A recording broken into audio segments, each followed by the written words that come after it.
Good morning, everyone. Welcome to Manu Law classes in the lab session of Daily News Analysis. You are watching with Naresh Sharma. Dear students, today we have some important point for you and very important initiative for the students who have to face the questions which are mostly based on paragraphs and the questions which require your comprehensive understanding of a topic.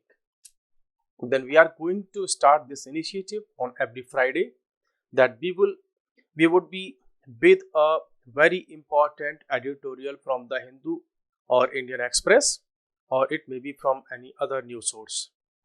So we are going to discuss the article, the editorial in detail. So you would be having a great and in-depth understanding of topics which will really help you to understand a topic from multi-dimensional perspectives and various point of views. So dear students, we are going to start this article that is written by Shashi Tharoor. He is member of parliament from Thiruvananthapuram, and also he have been awarded with Sahitya Akademi Awards. The name of the article is in front of you. The name of the article is Beleaguered Indian media. इसका मतलब है कि Indian media है वो किसमें है, problem में है, ठीक है। और को वेदिस ये एक लैटिन टर्म है, एक मैक्सिम है। इसका मीनिंग होता है कि वेयर वी आर गोइंग, हम कहाँ जा रहे हैं। तो इंडियन मीडिया को लेकर के स्पेशली जो प्रिंट मीडिया है, सोशल मीडिया है और जो इलेक्ट्रॉनिक मीडिया है उसको लेकर के इन्होंने एक ग्लोबल लेवल पर स्पेशली इन इंडियन कंटेक्स्ट उन्होंने बड़े डेप्थ में इस जो है इश्यू को रेज किया है और इसके बहुत सारे डायमेंशंस को ओपन किया है। सो आपसे भी जब आप एग्जाम देने जाते हैं तो कुछ इसी टाइप से क्वेश्चंस भी आपके सामने होते हैं और एक बड़े बड़े पैराग्राफ्स भी आपके सामने होते हैं जिनको पढ़ करके आपको क्वेश्चंस वहां से निकालने होते हैं और आंसर्स आपको जो है प्रोवाइड करने होते हैं। So now let's start. Since liberalization, देखो जब भी कोई एक पैराग्राफ होता है तो एक पैराग्राफ हमेशा किसी एक आइडिया पर फोकस्ड होता है। तो दिस पैराग्राफ किसकी बात कर रहा है कि इंडिया में जब से लिबरलाइजेशन हुआ 1991 में, तो ये केवल लिबरलाइजेशन ऑफ इकोनॉमी नहीं था, मींस जो हमारा ऑडियो विजुअल मीडिया था वो भी ट्रांसफॉर्म हो गया। उसमें क्वांटिटी ज्यादा एक्सप्लोड हुई, means explosion in the quantity हुआ। हालांकि ऑल्दो जो क्वालिटी थी वो बहुत ज्यादा इंप्रूव नहीं हुई। तो इसी प्रोसेस में जो इंडियन जर्नलिज्म है उसकी अगर हम बात करें तो अपनी स्टाइल में और सब्सटेंस में, मींस उसकी कंटेंट और कंटेंट को ऑफर करने की जो स्टाइल है, बोथ हैव बीन चेंज्ड, बड़े लेवल पर उनका चेंज हो गया। और कि जो चेंज होता है वो ऑलवेज गुड नहीं होता, तो चेंज बैड भी हो सकता है और गुड भी हो सकता है। Next paragraph, media now is driven by the breaking news culture. Means जो मीडिया है इस समय आप देखेंगे तो वो क्या लेकर के आते हैं, कोई एक ब्रेकिंग न्यूज लेकर के आते हैं और क्या देखते हैं उसमें, villain of the day. Means किसी एक व्यक्ति पर, किसी न्यूज पर, किसी पॉइंट पर, उस पर वो फोकस करते हैं और कोशिश करते हैं कि उसको विलेन बना दिया जाए। बिकॉज जो इस समय जो मीडिया है, टेलीविजन मीडिया है, जिसमें हम इनको कह सकते हैं कि electronic media, social media, print media, वो विलेन ऑफ द डे की तलाश में रहते हैं और ये देखते हैं कि आज किसको हमें टारगेट कर सकते हैं जिससे कि न्यूज को सेंसेशनल बनाया जा सके। बिकॉज हमारे पास में लिमिटेड 24/7 का ही टाइम होता है, 24 आवर्स होते हैं, 7 डे का वीक होता है। उसी टाइम में ये सारे के सारे जो जितने भी मीडिया हाउसेस हैं उनकी आईबॉल्स उन्हीं पर रहती हैं और टीआरपी के लिए सबकी जंग है। सब उसी में से क्या करना चाहते हैं, अपनी टीआरपी को इंक्रीज करना चाहते हैं। तो इसीलिए वो हमेशा सेंसेशन को ज्यादा इंपॉर्टेंस देते हैं सब्सटेंस की बजाय। मींस क्वालिटी से ज्यादा वो इस बात पर फोकस करते हैं that how to sensationalize the news, कि हम उस न्यूज को कैसे इतना सेंसेशनल बना दें कि हमारी टीआरपी बहुत ज्यादा इंक्रीज हो जाए। अब इसके लिए ना तो ऐसा नहीं है कि ये जो इश्यूज हो रहे हैं कोई रेयर हो रहे हो, इसीलिए हम कई बार क्या कहते हैं कि जो हमारा फोर्थ स्टेट है, फोर्थ स्टेट टुडे, जो हम क्या है, फोर्थ स्टेट क्या कहलाता है, इसको हम कहते हैं मीडिया। ठीक है, fourth pillar of the democracy हम इसको बोलते हैं। ये क्या है, साइमल्टेनियसली अ विटनेस। अभी जो हो रहा है मीडिया ने उसमें क्या करना स्टार्ट कर दिया है कि वो खुद ही तो विटनेस बनता है और itself becomes prosecutor, itself become जज, जूरी एंड एग्जीक्यूशनर। मींस जो मीडिया है इस समय वो क्या बन रहा है, खुद से ही विटनेस बन रहा है, खुद से ही प्रोसिक्यूटर बन रहा है, खुद से ही जज बन रहा है, जूरी बन रहा है और एग्जीक्यूशनर बन रहा है। मींस सारे के सारे सिस्टम को, सारे के सारे प्रोसेस को वो खुद ही डील कर रहा है इस समय का जो मीडिया है। देखो एंशिएंट टाइम में इंडिया में जो है अग्नि परीक्षा की बात होती थी, ट्रायल बाय द फायर। इस सच को बाहर निकालने के लिए हमको एक परीक्षा देनी होती थी। लेकिन अब कैसा कल्चर आ गया कि ट्रायल बाय मीडिया। हम कैसा ट्रायल स्टार्ट कर देते हैं, मीडिया ट्रायल। देखो मीडिया ट्रायल का मतलब होता है मीडिया में कोई न्यूज आती है और मीडिया के जो लोग होते हैं उसको सच या गलत ठहराने की कोशिश करते हैं।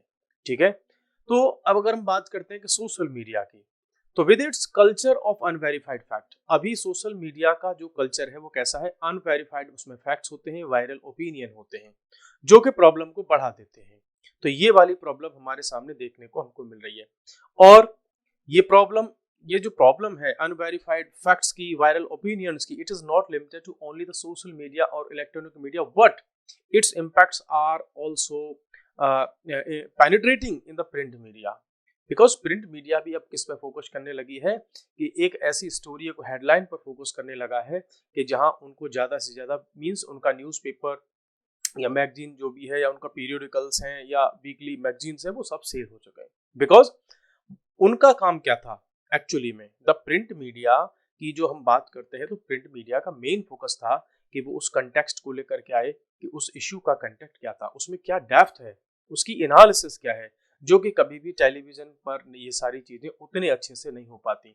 दैट्स व्हाई न्यूज़पेपर रीडिंग जो है बहुत इंपॉर्टेंट हो जाती है आपकी अंडरस्टैंडिंग को, आपकी कॉम्प्रिहेंसिव अंडरस्टैंडिंग को क्रिएट करने के लिए, उसको जो है डेप्थ देने के लिए। Okay, now however print media has also affected, ये भी अफेक्ट उससे हो गया है बिकॉज जो 24/7 की जो ब्रेकिंग न्यूज साइकिल है वो भी उसको फॉलो करने लगे हैं।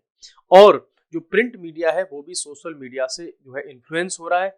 और प्रिंट मीडिया में भी अब बहुत ज्यादा जल्दबाजी, एक रश जैसा जो है देखने को मिलने लगा है, जिसमें वो भी फैक्ट को चेक नहीं करते और बस किसी ना किसी स्टोरी को लेकर के मार्केट में पहुंच जाते हैं।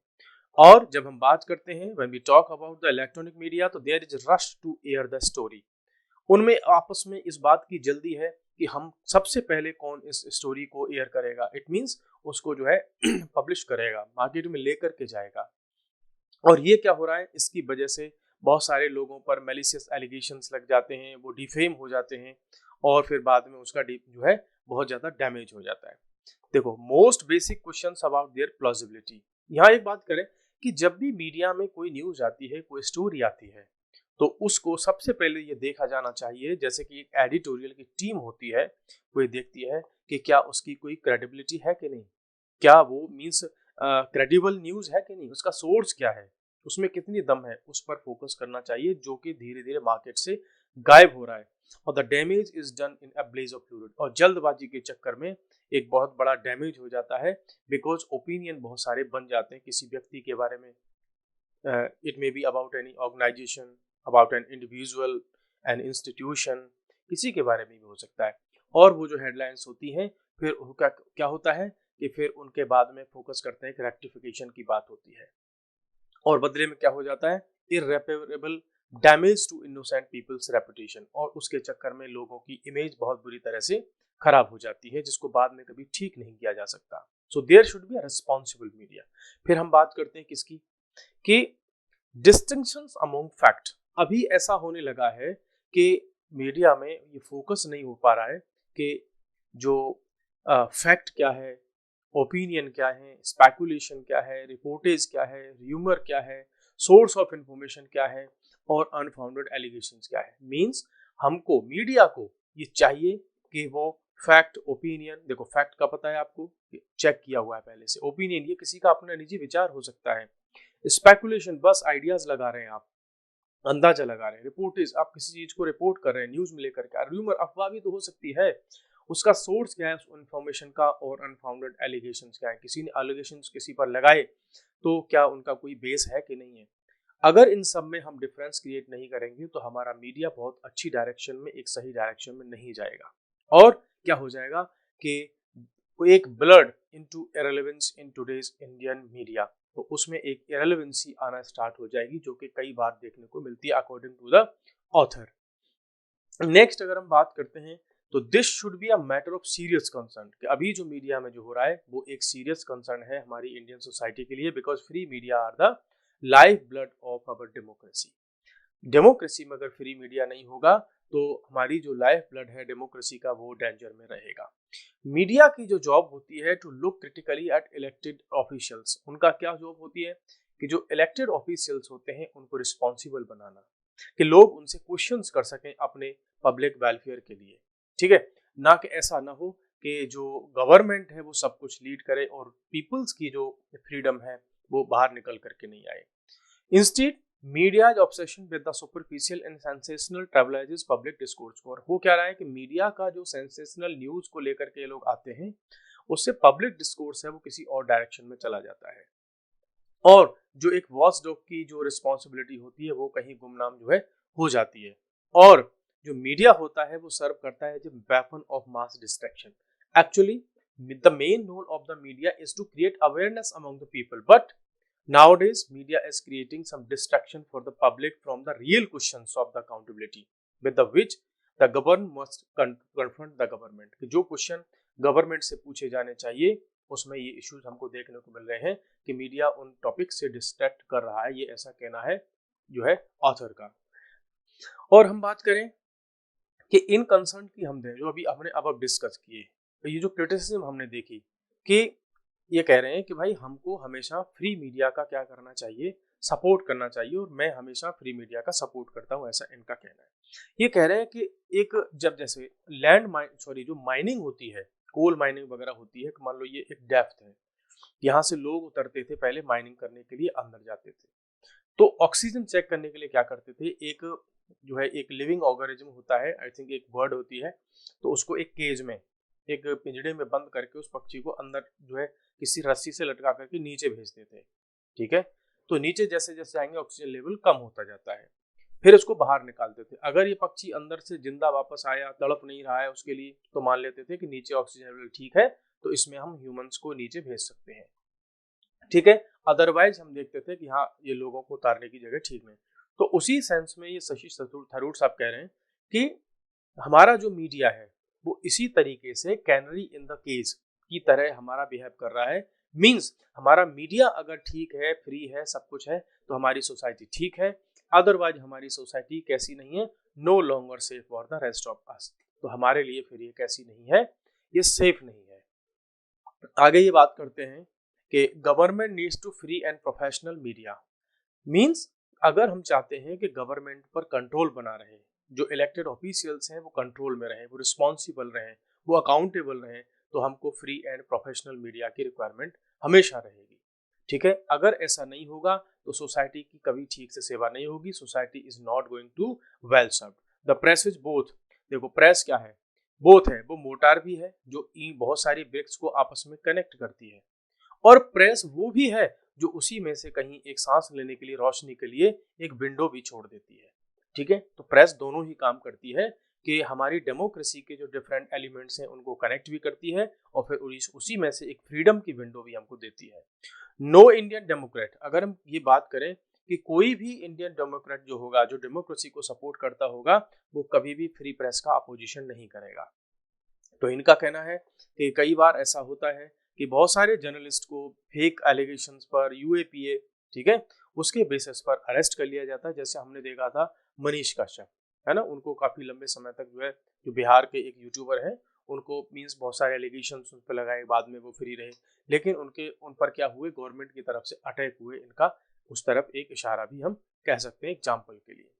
How do we get there, अब हम कैसे वहां पहुंचेंगे, जो एक अच्छी बात होगी, एक अच्छा फ्री मीडिया होगा जो हम सबकी मींस बहुत अच्छे से हेल्प कर रहा होगा सोसाइटी की। तो ये कह रहे हैं कि सबसे पहले first of all we have to do what, we must एंजेंडर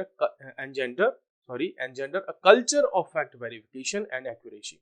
हमें अपनी मीडिया में एक फैक्ट वेरिफिकेशन का और एक्यूरेसी का एक कल्चर डेवलप करना होगा, ठीक है। और हमें ये भी एंश्योर करना होगा कि जो जर्नलिस्ट हैं वो किसी दबाव में रहें, दबाव में ना रहें, ठीक है। अपने एम्प्लॉयर के दबाव में, कि जो जिस व्यक्ति का, जिस कंपनी का, जिसके जो मालिक है उस चैनल का, ऐसा ना हो कि अपनी पसंद की न्यूज स्टोरीज और सारा का सारा जो सिनेरियो है वो सब बनाए और प्रोपेगेंडा वो अपनी पसंद से करे। तो हमारे जो जर्नलिस्ट हैं उनको हमें इतनी फ्रीडम देनी होगी कि वो न्यूज को फैक्ट के बेसिस पर, एक्यूरेसी के बेसिस पर उसको मार्केट में लेकर के आए। और उनको कभी ऐसा नहीं करना चाहिए कि जो rush to judgement on the basis of partial information must stop. तो जो पार्शियल फैक्ट्स होते हैं उनके बेसिस पर जो जजमेंट दे देते हैं आजकल मीडिया वाले, वो सब रुक जाना चाहिए। सेकंड कह रहे हैं कि we must insist on better journalistic training.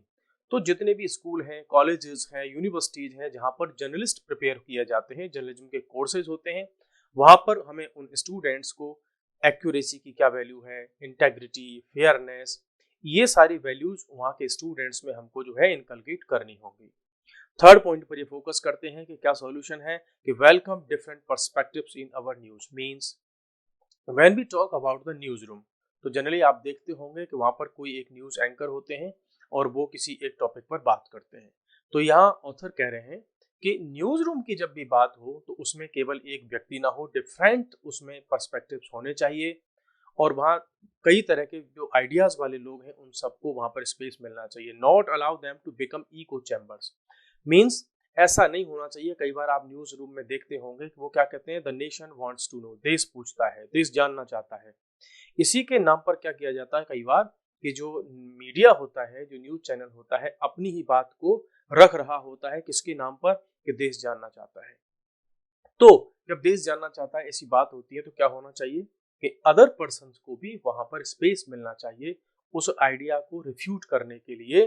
सो क्या कह रहे हैं, newsroom must be required to maintain a more diverse journalistic environment. Diverse environment वहां पर होना चाहिए। Plugged every story plugging a of point of view must be required. Means जब आप किसी कुछ लोगों के ही पॉइंट को अगर आप वहां पे रख रहे हो तो क्या होना चाहिए, some space for the alternative view for refutation. तो अदर को भी वहां पर उस न्यूज को, उस पॉइंट ऑफ व्यू को रिफ्यूट करने के चांसेस वहां पर मिलने चाहिए।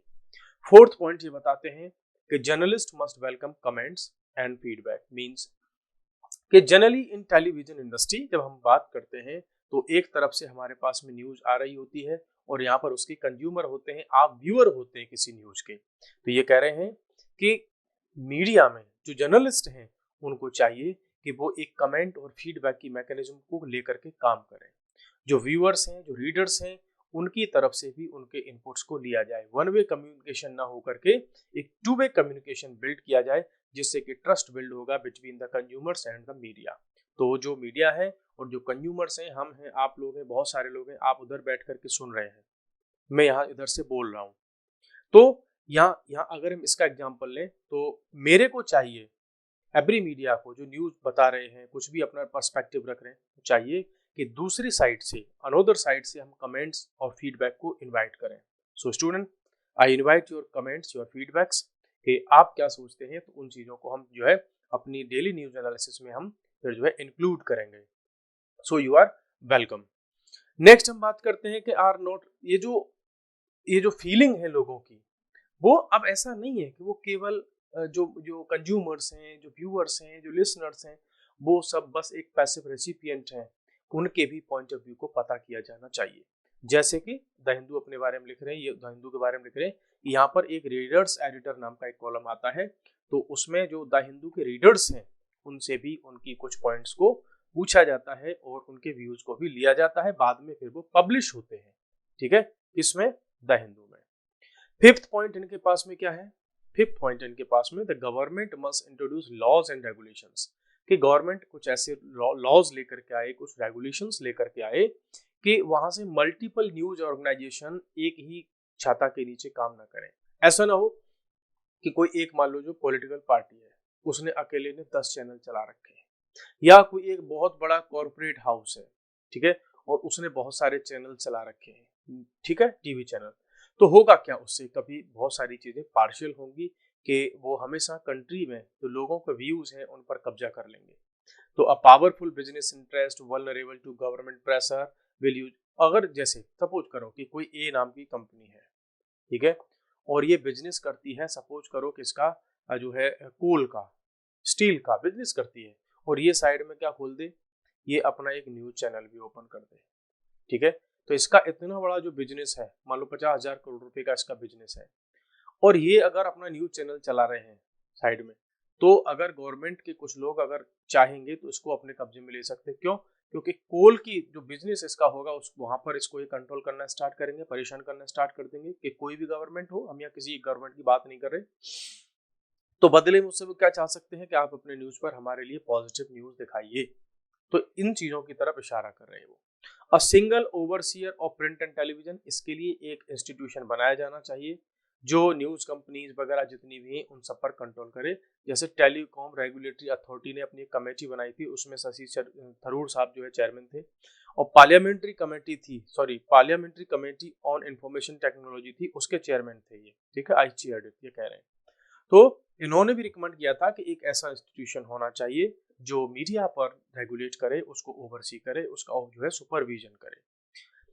तो जो और क्या कह रहे हैं कि भाई देखो, अदर जो कंट्रीज हैं वहां पर बहुत सारे मीडिया स्टैंडर्ड्स हैं, और जो मीडिया हाउसेस हैं, जो पॉलिटिकल जो एंटिटीज हैं, वो जब चैनल्स बनाते हैं, न्यूज चैनल चलाते हैं, तो उन पर कुछ रेगुलेशंस होते हैं अदर कंट्रीज में। एंड की तरफ जब ये चल रहे हैं तो ये बोल रहे हैं कि the best is yet to come, और अभी हमारे इंडिया में बेस्ट आने की बहुत ज्यादा जो है संभावना है, और अभी आना बाकी है।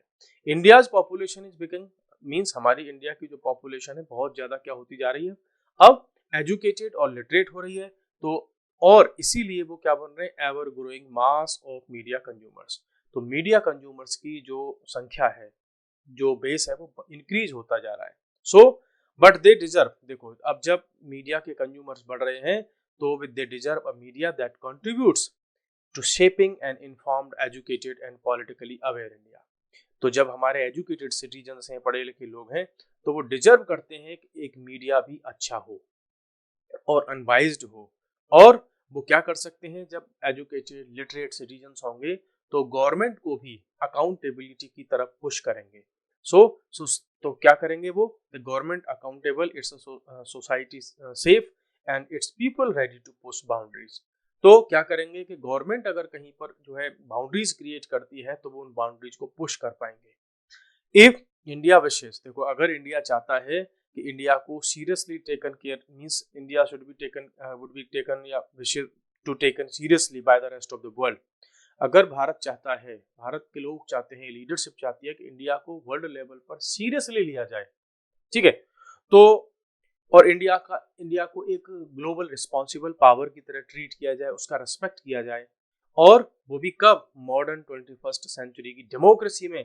तो हमको क्या करना होगा, दूसरे जब हमको अब जो अपोजिशन साइड है, अदर साइड है ऑफ द वर्ल्ड, यदि वो हमको रिस्पॉन्सिबल ग्लोबल प्लेयर की तरह ट्रीट करे, तो हम चाहते हैं कि सबसे पहले हमें खुद को सीरियसली लेना होगा। भाई अदर कंट्रीज हमको सीरियसली कब लेंगे, जब हम खुद को अपने आप को सीरियसली लेंगे, और अदर कंट्रीज हमको रिस्पॉन्सिबल तब मानेंगे जब हम अपने आप को रिस्पॉन्सिबल एक कंट्री की तरह जो है ट्रीट करेंगे, डील करेंगे। तो our media would be a good place to start. तो ग्लोबल लेवल पर अगर इंडिया चाहता है कि उसको ग्लोबल लेवल पर एक रिस्पॉन्सिबल, डेमोक्रेटिक, है ना, अकाउंटेबल, सीरियस, रिस्पॉन्सिबल पावर की तरह ट्रीट किया जाए, तो ये स्टार्ट हम कहाँ से कर सकते हैं, हम ये स्टार्ट कर सकते हैं कहाँ से, मीडिया से, ठीक है।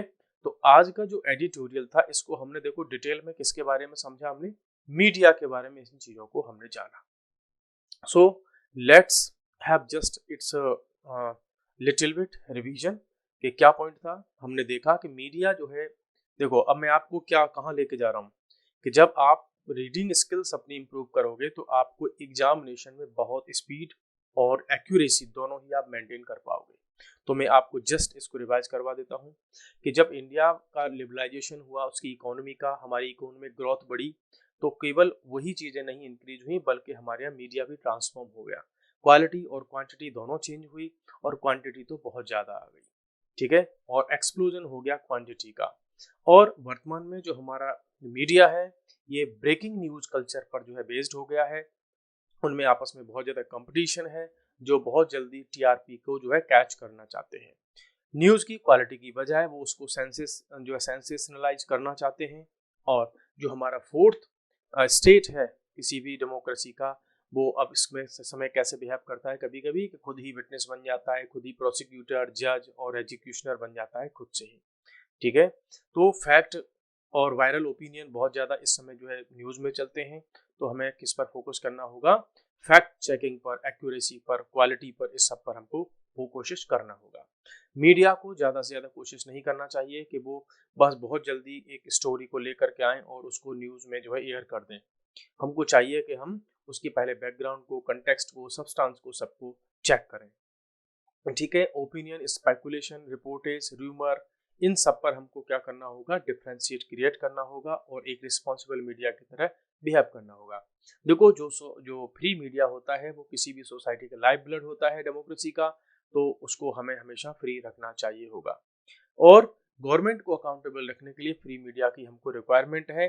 अगर फ्री मीडिया हमारे यहाँ है, जैसे कि कैनारी इन द केज में बता रहा हूँ, कोल माइनिंग वाला एग्जांपल हमने यूज किया था, तो हमारा मीडिया अगर फ्री है तो हम कह सकते हैं कि हमारी इंडियन सोसाइटी है वो अच्छी है। और मीडिया अगर हमारा सफोकेट कर रहा है तो it means our society is also suffocating.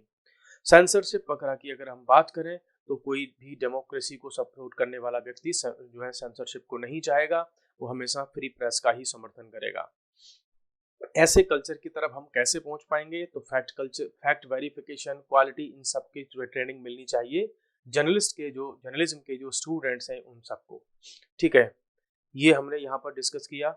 और अगर मैं बात करूँ, यहाँ पर देख सकते हैं कि जजमेंट वगैरह जब भी आए तो बहुत ज़्यादा फैक्ट वगैरह का वेरिफिकेशन हो, और डिफरेंस पर्सपेक्टिव्स को भी हमें जगह देनी चाहिए न्यूज रूम्स में, केवल एक ही साइड से कम्युनिकेशन ना हो।